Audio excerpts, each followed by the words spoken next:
scale drawing. The drawing below shows a fixed-wing aircraft drawn to a scale of 1 to 125. And the question in your textbook is, what is the length of the propeller? So here we have my propeller. And the first thing you need to do is you need to get out your rulers and measure that. So you may wish to pause the video now and take that measurement. Once you have measured that, you should find that the drawing length, let me write that out, the drawing length, so what you have actually measured, and you should find that it is 32 millimeters in length. Okay, now what's something else we know? We know that the scale is 1 to 125.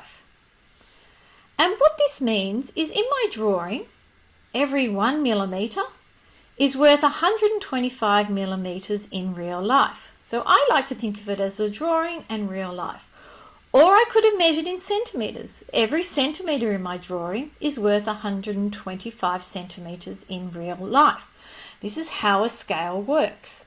So to find my real length, I've got here that my drawing length is 32 millimeters. So imagine if I put that underneath my drawing length, and instead of 1, I've now got 32. So it makes sense that how did 1 become 32? I did a multiplication by 32. And of course, just like in algebra, what I do to one side, I must do to the other. And it's this side of the equation that gives me my answer.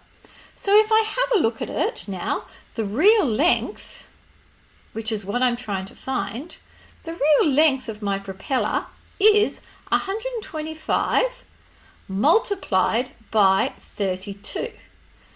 And you get your calculators out, and it gives you an answer of 4,000. Now here is where some problems might arise. Because I measured in millimeters, this answer is actually in millimeters. So it doesn't actually make sense for you to say that the real life length of a propeller is 4,000 millimeters. It would make more sense to change that into meters. So to change 4,000 into meters, I'm going to divide by 10, which changes it into centimeters, and I'm going to divide by 100, which changes it into meters. So now the length of the propeller, and remember we need a word answer because we have a word question. The length of the propeller is, is 4 meters. And that's all there is to it.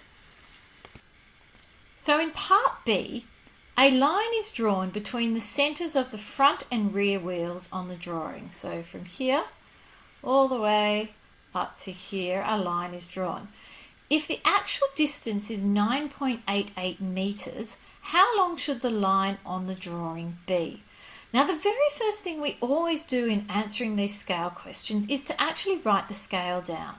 And the scale we know is 1 to 125.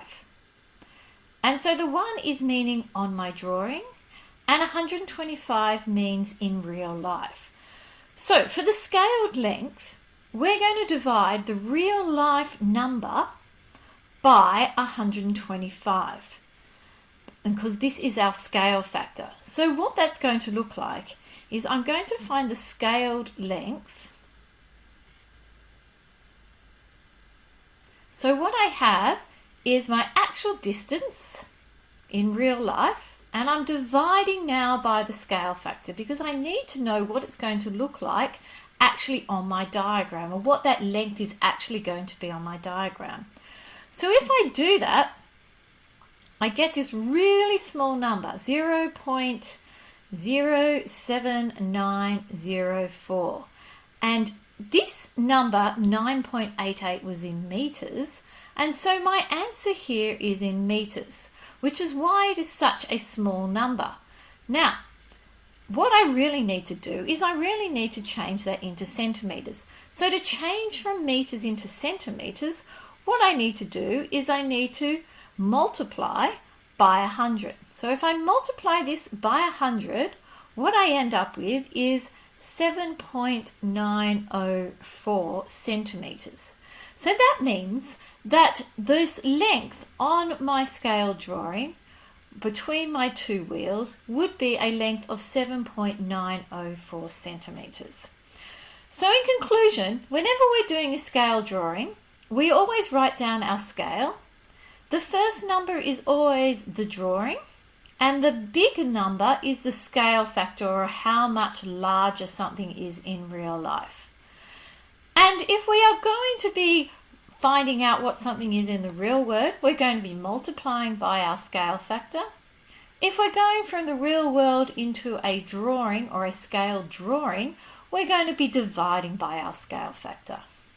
I hope you've enjoyed this tutorial, and I'll see you next time.